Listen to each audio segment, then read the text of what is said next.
네, 아는 기자 시작하겠습니다. 정부가 최근 빚 부담이 큰 청년과 자영업자의 빚을 탕감해주는 방안을 내놨습니다. 그런데 여기저기서 불만이 터져 나오는데요. 지금 경제산업부 안건우 기자가 나왔습니다. 자, 안 기자, 이게 14일이었습니다. 정부가 금융 취약층의 빚 부담을 덜어준다는 대책을 내놨는데 며칠이 지나도 논란은 더 커지고 있는 모양새입니다. 왜 그럴까요? 진화가 안 되고 있습니다. 실제로 우리 자영업자들 코로나19로 빚 부담이 정말 컸죠. 일부는 원금을 많게는 90%까지 감면을 해주는 정책입니다. 만기 연장이나 상환유예를 받고 있는 소상공인 대출 잔액이 64조 원 정도입니다. 인원으로 따지면 약 48만 명이 지원 대상인데요. 이들 중 일부는 정부가 새출발 기금 30조 원으로 지원을 하고 여기에서 제외된 자영업자는 은행에서 자율 지원을 하라고 하면서 논란이 됐습니다. 예, 이렇게 보면 상당히 많은 사람들이 혜택을 볼 걸로 보이는데 반발이 큰 이유 중에 하나가 코인에 투자한 빚도 탕감해주겠다는 얘기가 있었습니다. 이건 어떻게 된 겁니까? 그러니까 빚내서 주식이나 코인에 투자했다가 실패한 청년 한 4만 8천 명의 원금 상환은 미뤄주고 이자는 최대 50%까지 감면을 해주는 겁니다.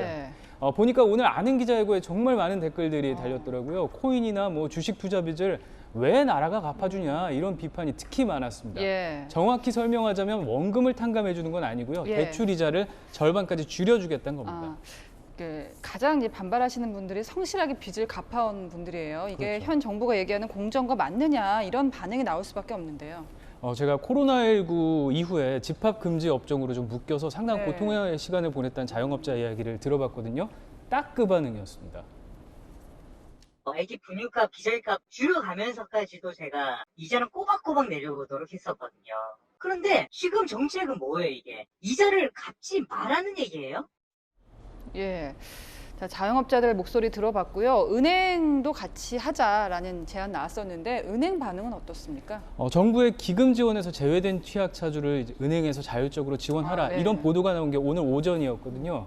그래서 시중은행 관계자에게 연락을 해봤더니 뉴스 보고 알았다는 겁니다. 협의가 없었다는. 정부 지원을 못 받은 취약차주 10명 중 9명은 은행이 자율적으로 지원하라고 또 자율적으로 지원을 하라고 하는데 사전 협의도 없었던 데다가 내용도 모호해서 오히려 혼란스럽다는 반응이었습니다. 저희가 강론을 좀 더 알아보려고 했는데 아주 자세하게 나온 내용은 없는 거예요. 지금 정부 입장에서도 뭐 공정 논란 예상을 못하지 않았을까 싶은데 정부 생각은 어떻습니까? 말씀하신 대로 이제 아직까지 세밀한 내용이 나오지는 않았습니다. 다만 정부는 심사 기준을 세밀하게 설계를 하고 운영을 해서 도덕적 해이를 막겠다는 원론적인 입장을 내놨기는 하지만 아직 이렇다 할 세부 내용이 없고요. 도덕적 해이 논란에 대해서도 여권에서는 청년 세대가 신용에 문제가 생기지 않게 되면 더 많은 일을 나라에 기여할 수 있을 거라고 해명을 했는데요. 정교하게 조율되지 않고 발표된 정책 때문에 성실한 대출자도 또 은행에게도 분노와 혼란의 주말이었습니다. 네, 지금까지 아는 기자였습니다.